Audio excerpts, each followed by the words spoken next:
Apple है, देखो एकदम घास का टाटका। ये जी माशाल्लाह, ये আমাদের সুবহ सा एप्पल ছিড় रहा है।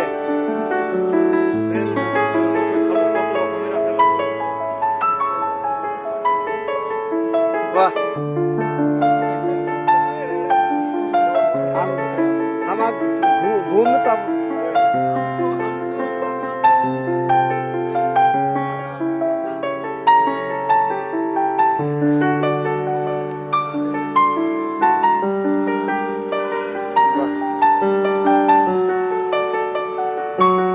माशाल्लाह, ये एप्पल बागान पहलगांव में।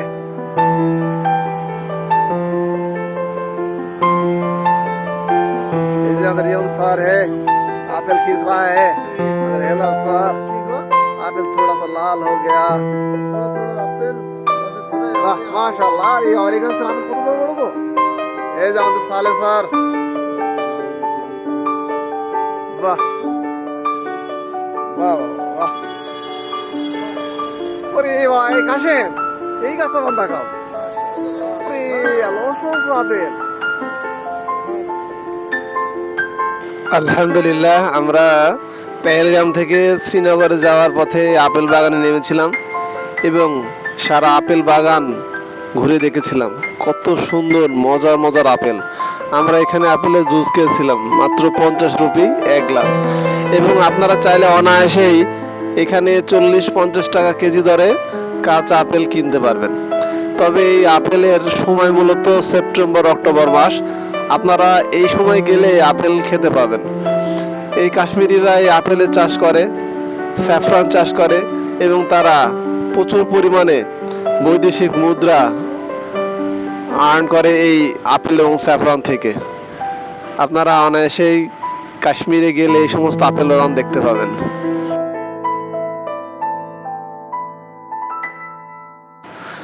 অনেকেই মনে করে থাকেন ঘুরতে গেলে হয়তো অনেক টাকা লাগে। আসলে আপনারা যদি গ্রুপ করে যান 7 থেকে 8 জনে, তাহলে আপনারা অনায়াসেই খুব কম খরচে এই কাশ্মীর থেকে ঘুরে আসতে পারবেন। আমরা 8 জন গিয়েছিলাম। আমাদের এক একজনের বাংলাদেশ থেকে কাশ্মীর, দিল্লি এগুলো ঘুরে এসে মাত্র খরচ হয়েছিল 20 থেকে 22 হাজার টাকা। তাই সময় হাতে নিয়ে বেরিয়ে পড়ুন, ভ্রমণ করুন এবং জ্ঞানের ভাণ্ডারকে সমৃদ্ধ করুন। প্রকৃতি আসলকে আমাদেরকে উদার হতে শেখায়, মহৎ হতে শেখায়। তাই আমরা প্রকৃতির সান্নিধ্যে আসবো, ঘুরবো এবং জ্ঞানের ভাণ্ডারকে সমৃদ্ধ করব। সবাই দেখতে থাকুন, সাথেই থাকুন। আমি বাংলায় গান গাই, আমি বাংলার গান গাই, আমি আমার আমিকে চিরদিন এই বাংলায় খুঁজে পাই। আমি বাংলায় গান গাই, আমি বাংলার গান গাই, আমি আমার আমিকে চিরদিন এই বাংলায় খুঁজে পাই।